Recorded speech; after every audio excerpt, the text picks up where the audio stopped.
Hola, bienvenidos nuevamente a un estudio más aquí en la Iglesia La Montaña. Antes de empezar con el tema del día de hoy, quisiera felicitar a todos los padres hoy por ser nuestro día. No olvidando la enorme bendición, pero también la responsabilidad que tenemos delante de Dios como cabezas del hogar. He escuchado algunos comentarios de algunas personas en Facebook que comentan que el día de hoy no tienen nada que festejar porque no tuvieron un buen padre o tuvieron un padre que fue un padre ausente, o incluso personas que dicen que ya no tienen a sus papás con ellos. Sin embargo, el día de hoy queremos regalarles por medio de una predicación algo que creemos que será de bendición. Si tú no tuviste un buen padre o tuviste un padre ausente, déjame decirte que el día de hoy vamos a aprender algo importante para poder ser ese padre que tú quisieras haber tenido. O si tuviste un buen padre, también te vamos a dar algunos tips para poder ser igual de buen padre como el que tú tuviste. Yo en mi caso, la verdad es que tuve la enorme bendición de tener y que tengo todavía un excelente padre que me enseñó ciertos valores y me enseñó la bendición del trabajo duro. Y eso pone un estándar muy alto en mi vida, no solamente con mi familia, sino en las cosas que uno hace continuamente. El día de hoy vamos a ver la segunda parte del libro de los Romanos. Este libro que decíamos que es muy interesante, que lo escribe el apóstol Pablo. Y el día de hoy quiero dejar un mensaje bien importante en tu vida, que eres padre, pero también si eres mujer, también si eres adolescente. No sé cuál sea la situación que tú estés viviendo, pero el mensaje del día de hoy es un mensaje que está lleno de bendición para tu vida, porque vamos a explorar las bendiciones que implican vivir conforme al Espíritu. Ya en el estudio pasado, y lo voy a hacer un pequeño recordatorio para ver lo que nos quedamos, del capítulo 1 al capítulo 4, Pablo empieza a explorar un tema controversial porque nos empieza a hablar acerca del pecado, nos empieza a hablar acerca de la naturaleza que está destituida de Dios. Decíamos que muchas personas no saben que su vida está en problemas o no saben que su vida pudiera mejorar. Entonces Pablo empieza a explicar cómo nosotros somos justificados por medio del Espíritu. Anteriormente en la Torá se explica cómo toda la ley nos puede llevar a estar bien con Dios.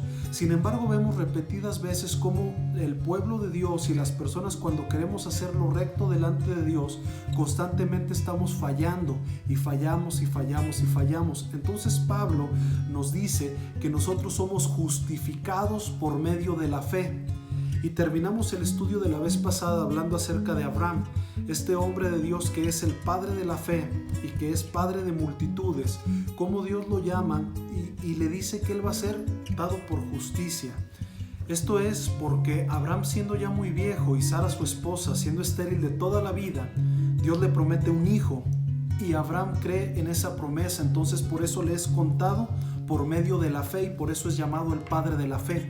Todo esto que nos está explicando Pablo es un preámbulo, es un escenario para decirnos y afirmarnos que todos nosotros estamos esclavizados por medio de las acciones que queremos hacer, por medio de nuestra carne, por el pecado, por las concupiscencias, por medio de las cosas que sabemos que no están bien. Desear a la mujer de nuestro prójimo, que queremos robar, queremos ganancias deshonestas, queremos el camino fácil. Y Pablo nos dice que estamos atrapados en esta naturaleza, pero que por medio de la fe podemos tener una nueva naturaleza. Y eso es lo que vamos a ver el día de hoy. Una nueva humanidad, una nueva naturaleza. Y Pablo empieza esta argumentación magistral hablando acerca de Adán, aquel Adán de la historia del Génesis, de Adán y Eva.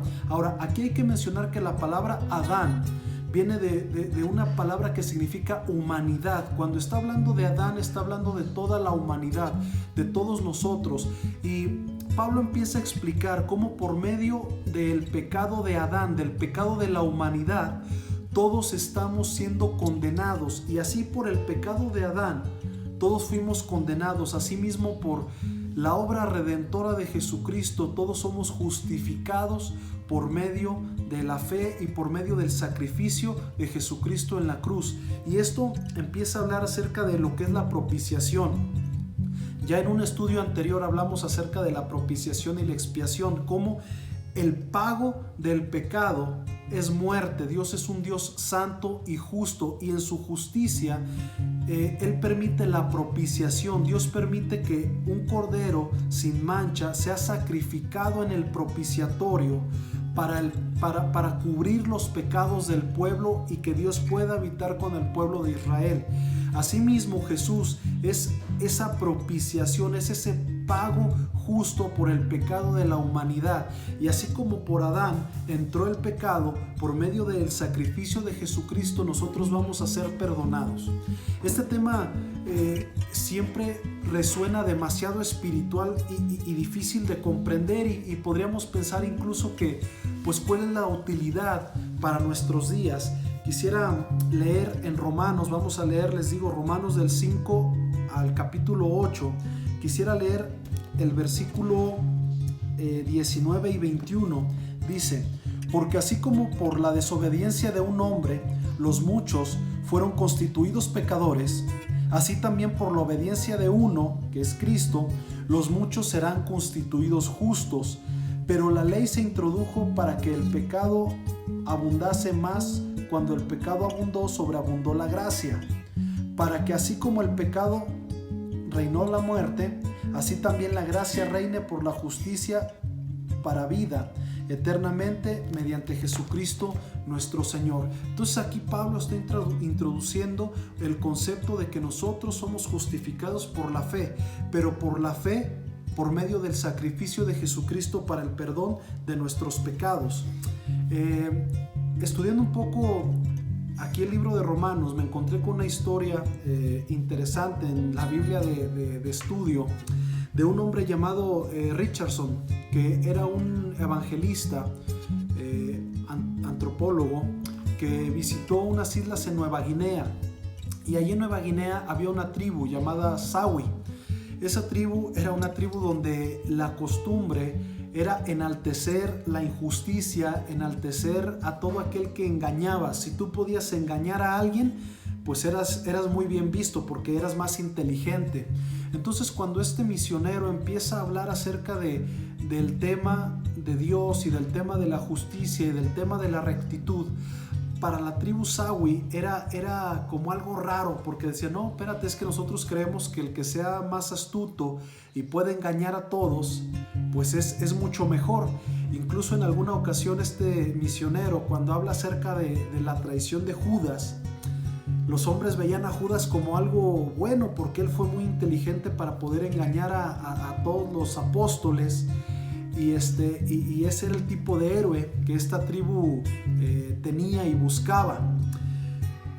Este misionero, muy decepcionado, después de muchos intentos de poder explicar la bendición del evangelio, que recordemos que la palabra evangelio viene de la palabra de buenas nuevas, este hombre decide abandonar esa misión en Nueva Guinea, en esta tribu Sawi.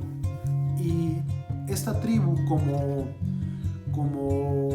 realmente estimaba mucho a este evangelista, decide hacer un tratado de paz. Y en este tratado de paz consistía en que el líder de la tribu regalara a su propio hijo a la tribu enemiga, y a eso se le llamaba el niño de la paz. Y en este evento, la tribu enemiga tomaba al niño y lo criaba como propio, y la regla era que mientras el niño de la paz viviera, no podía haber guerra entre las tribus. Entonces, cuando este hombre vio este acto, entendió que era la forma en que esta tribu podía tomar el mensaje de salvación, porque es una referencia de cómo nosotros, mientras el niño de la paz, mientras Jesucristo viva en nosotros, no puede haber guerra en nuestros corazones. En el capítulo 6, Pablo empieza a abundar un poco más en este tema y nos enseña cómo la muerte viene por medio del pecado. En el capítulo 6, versículo 6, lo voy a leer rápidamente. Dice: sabiendo esto, que nuestro viejo hombre fue crucificado juntamente con él, para que el cuerpo del pecado sea destruido, a fin de que no sirvamos más al pecado. Pablo nos va a hacer una referencia en el capítulo 6 como es importante que nosotros entendamos y detectemos que el pecado en nuestra vida nos va a destruir. Insisto, puede parecer un tema demasiado espiritual, pero nosotros lo podemos ver como una persona que es ladrón, que se dedica a robar casas, va a perder su paz, porque continuamente va a estar pensando que en cualquier momento va a llegar a alguien a robarle sus pertenencias, porque él conoce que es ladrón. Es lo mismo una persona que es un asesino, va a perder la paz porque toda la vida va a estar pensando que lo van a matar. Lo mismo pasa con un mentiroso. Cuando tú eres una persona que estás constantemente mintiendo, vas a estar preguntándote si la persona con la que estás hablando te está diciendo la verdad. Y es una de las formas como el pecado va destruyendo nuestra vida. Cuando nosotros somos personas que engañamos a nuestra pareja, vamos a vivir traumados pensando, híjole, ¿quién le habló? ¿Por qué le habló? ¿Quién era? ¿Qué quería? Así el pecado va destruyendo nuestra vida, va destruyendo nuestra paz, va destruyendo nuestra confianza. Es importante que detectemos lo que estamos haciendo. Si tú eres una persona que haces tranzas, detecta eso en tu vida y date cuenta que tal vez estás viviendo una vida inseguro porque estás viendo a ver quién te va a transar. No hay como vivir en el espíritu. En cambio, la obediencia justifica. Cuando nosotros decidimos vivir por fe, para fe, por medio de Jesucristo en nuestra vida, tú vas a obtener vida, paz, abundancia, porque déjame decirte que no es lo mismo que te pasen cosas malas siendo culpable a cuando te pasen por una manera fortuita.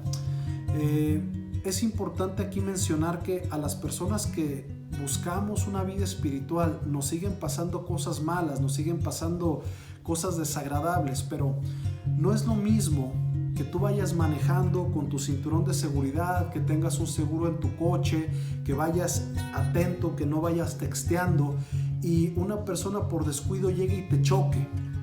Es algo fortuito, es algo que no puedes controlar.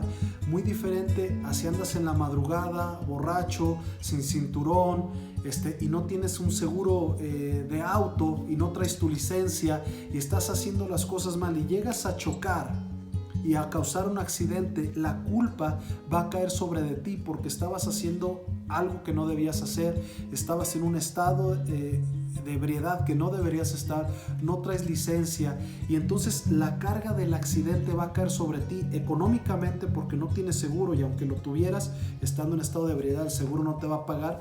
Máxime, si no traes licencia vas a ser acreedor a una multa. Lo mismo pasa en la vida cuando nosotros vamos bien por la vida buscando el bien de los demás. Somos justificados, estamos tranquilos de que bueno, pasó un accidente, ni modo, no es mi culpa. No cargas tú con la conciencia de lo que estás haciendo.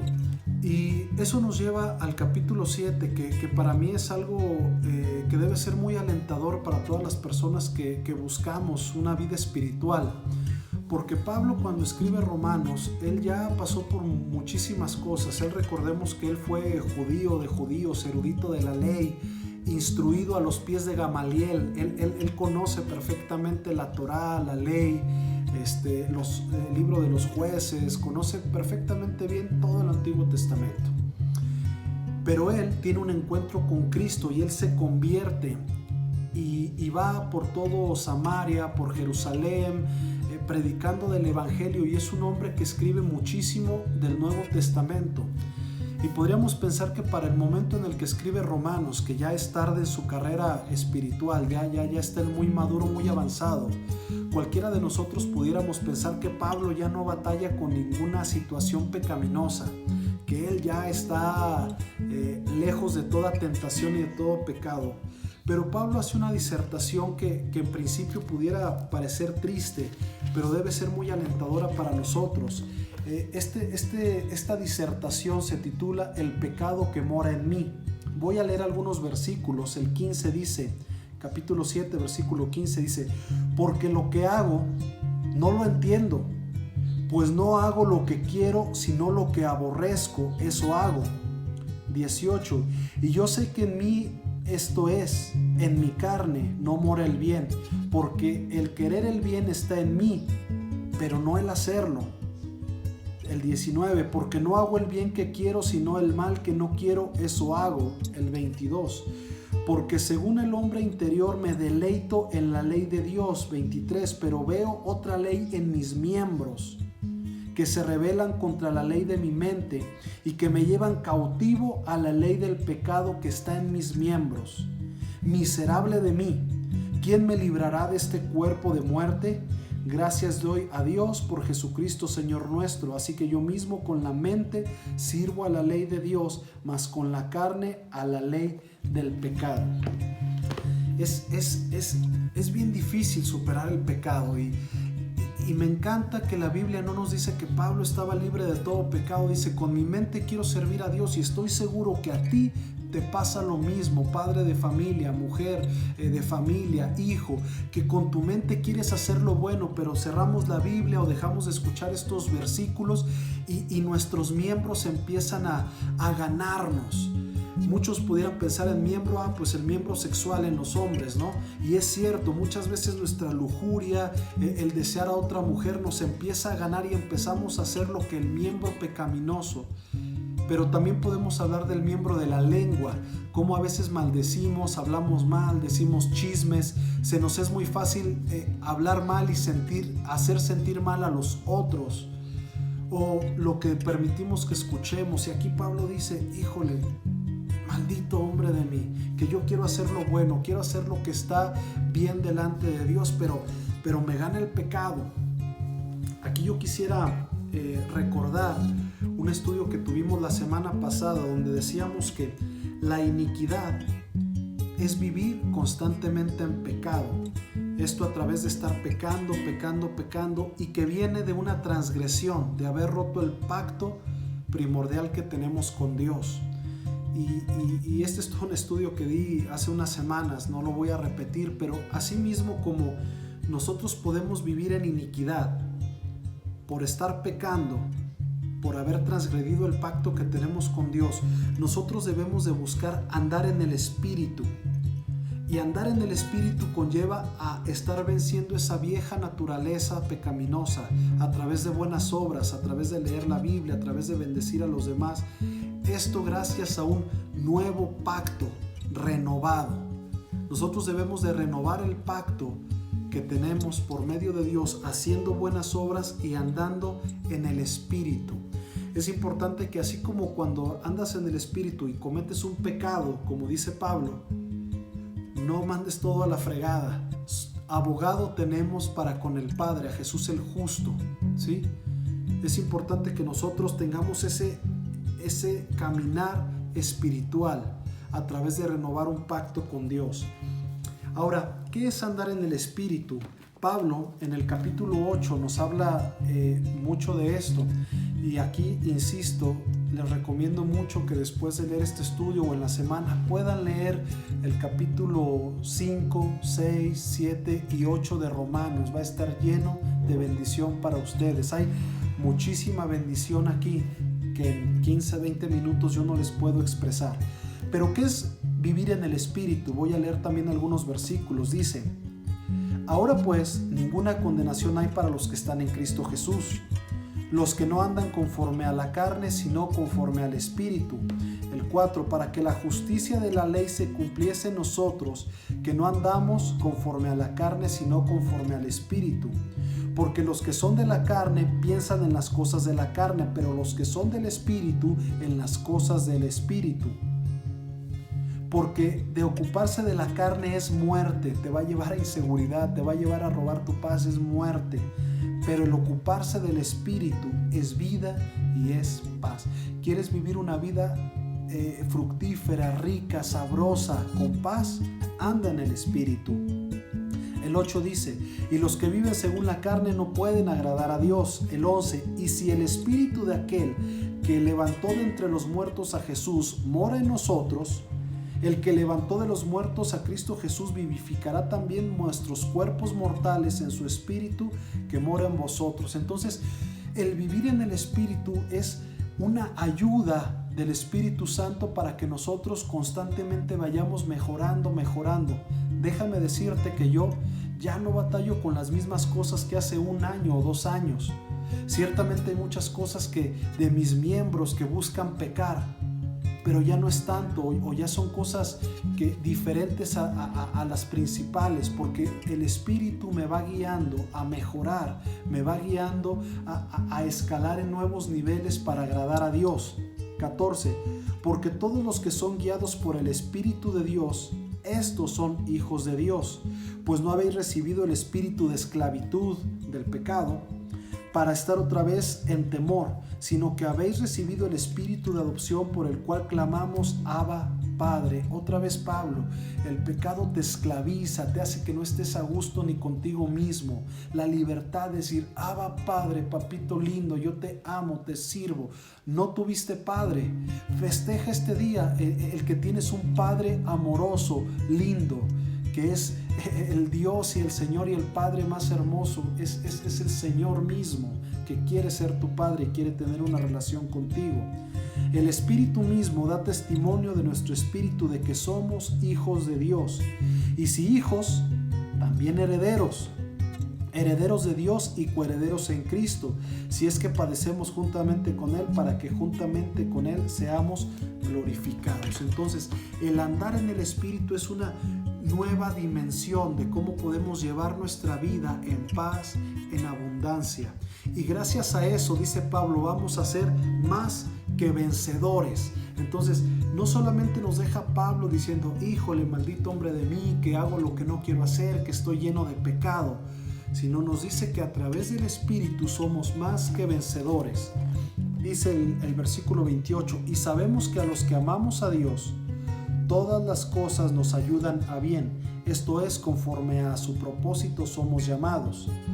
¿Qué pues diremos a esto? Si Dios es por nosotros, ¿quién contra nosotros? Y Pablo termina esta primera parte del libro de Romanos, que va del 1 al 8, termina toda esta argumentación con un resumen precioso, que este es el regalo del Día del Padre para tu vida de parte de tu iglesia. Dice, ¿quién acusará a los escogidos de Dios? Dios es el que justifica por medio de Cristo, de la propiciación. ¿Quién nos separará del amor de Cristo? Tribulación, angustia, persecución, hambre, desnudez o peligro de espada. Antes, en todas estas cosas somos más que vencedores por medio de aquel que nos amó.